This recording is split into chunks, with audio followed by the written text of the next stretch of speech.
দীর্ঘদিন ধরে অস্থিরতার মধ্য দিয়ে যাচ্ছে দেশের পুঁজিবাজার। বাজারে ক্রমাগত দরপতনের ফলে পুঁজি হারিয়ে বিনিয়োগকারীদের মধ্যে ক্ষোভ বিরাজ করছে।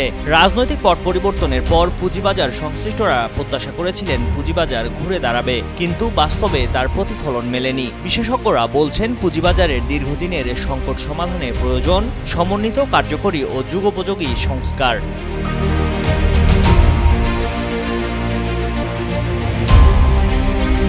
বেসরকারি গবেষণা সংস্থা সেন্টার ফর পলিসি ডায়ালগ সিপিডির সম্মাননীয় ফেলো দেবপ্রিয় ভট্টাচার্য বলেছেন, দেশের প্রভাবশালী রাজনৈতিক ব্যক্তিদের ছত্রছায়ায় 2010-11 সালে শেয়ার বাজার থেকে 20,000 কোটি টাকা বের করে নেওয়া হয়েছে।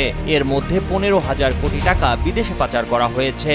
1996 সালে রাজনৈতিক ছত্রছায়ায় শেয়ার বাজারে অনিয়ম হয়েছে।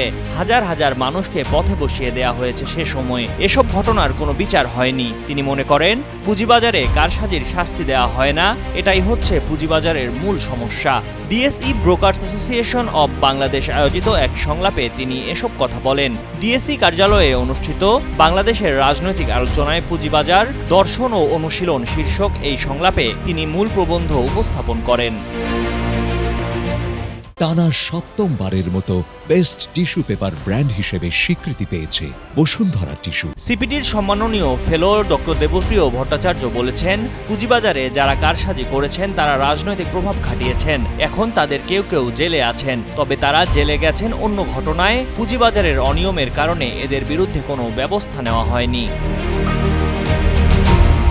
দেবপ্রিয় বলেন, অর্থনীতিতে পুঁজিবাজার সঞ্চয় বৃদ্ধি, কর্মসংস্থান, বিনিয়োগ ও দক্ষতা বৃদ্ধিতে গুরুত্বপূর্ণ ভূমিকা রাখে। বিশ্বে কর্মসংস্থান সৃষ্টির ক্ষেত্রে পুঁজিবাজার অন্যান্য খাতের থেকে অনেক বেশি ভূমিকা রাখে, কিন্তু বাংলাদেশের পুঁজিবাজার সেই ভূমিকা রাখতে পারছে না। এর কারণ হিসেবে তিনি বলেন, পুঁজিবাজারে যার যে ভূমিকা তারা সেই ভূমিকা পালন করেননি।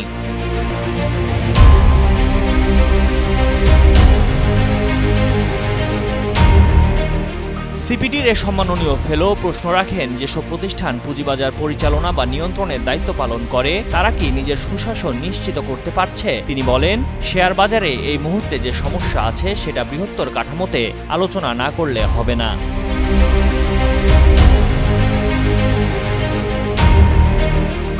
সাম্প্রতিক সময়ে পুঁজিবাজারে অস্বাভাবিক দরপতন এবং কোম্পানিগুলোর দুর্বল পারফরম্যান্স বিনিয়োগকারীদের হতাশ করেছে। বিনিয়োগকারীদের একাংশ, বিভিন্ন ব্রোকার প্রতিনিধি ও বাজার সংশ্লিষ্ট কিছু সংগঠন মনে করছে, কার্যকর সংস্কার না হওয়ায় পুঁজিবাজারে ধস নেমেছে।